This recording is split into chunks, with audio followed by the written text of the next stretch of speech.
Hey, it's me, Destin. Welcome back to Smarter Every Day. Today I'm at the Tambopata Research Center. It's run by Rainforest Expeditions, and we're going to calculate the force that a grasshopper uses to jump with. First thing we're going to do is we're going to weigh the grasshopper. So this envelope, we're going to zero our scale. So, and then put the grasshopper in the envelope. So you know, force equal mass times acceleration. So we are going to figure out the mass of the grasshopper. And we're going to use this high-speed camera to calculate the acceleration of the grasshopper. So how much does our... Wait, we weren't... Yeah, we were... 0.1 gram? Does that sound right, Mr. Entomologist? Sounds about right. Alright, now we got to measure a length of his leg. So if you'd measure any feature that we could get, we'll do this in millimeters. That's the long, skinny one on the back? Yep, so that is called the tibia, just like with us. It's a tibia just like us? Yep. So what do you have? So it looks like 15 millimeters? Yeah. Ready? Got it. That was quick. That was fast. I got it. Oh man.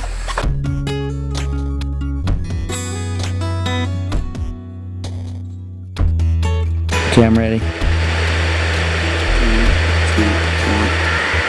1. Got it. Okay. Oh yeah. Alright, so now we're going to calculate what his acceleration rate was. We're going to basically plot how fast he went based on that measurement from his femur and his tibia, right? Yeah, that's it. Alright, and we'll figure out how much force a grasshopper leg has. Okay. I recorded 2 high-speed videos of grasshoppers hopping in the Amazon. I'm going to calculate the acceleration of one, and if you so choose, you can calculate the acceleration for the second one. It'll only take a couple of minutes, and I know you're smart enough. The first thing you're going to do is download some software called Tracker, links below. All you do is get Tracker, and you import a video file from the grasshopper hopping. Once you have it in there, now we have to set our scale factor. All you do is wait till the grasshopper's hopping so that his leg is stretched out in the plane that the camera's looking at. Once you get to that point, you simply create the ratio by clicking the gauge length of his leg and setting it to 15 millimeters. After that, you go back to the initial frame, and at this point we're going to select a track point about his eye. The reason we use the eye is because it has good contrast with the background. At this point, we can set the track point and begin to play the file and create a velocity versus time curve of the grasshopper hopping out of the screen. Once we have this velocity versus time curve, all we have to do is create the slope of this line, and that's acceleration. Derivative simply means slope of the tangent line. That's what we've done here. The derivative of velocity is acceleration. So once we have this slope of the line, you can see right there the acceleration of this grasshopper is just over 400 meters per second squared. Now all we have to do is use force equal mass times acceleration, and you can calculate the force that a grasshopper pushes against stuff when it hops. But wait a second, think about this. We calculated the force that his legs are putting out based on jumping off of a rigid surface. What if he's on grass? I mean, he's a grasshopper after all. That grass or a leaf or something would have to push away because it has to give. It's not rigid. That means the velocity at which he accelerates away when he hops is directly affected by the rigidity of whatever he's hopping off of. I have never thought about that. You probably haven't either. Anyway, so grasshoppers literally live and die based on what they're hopping away from. That's amazing.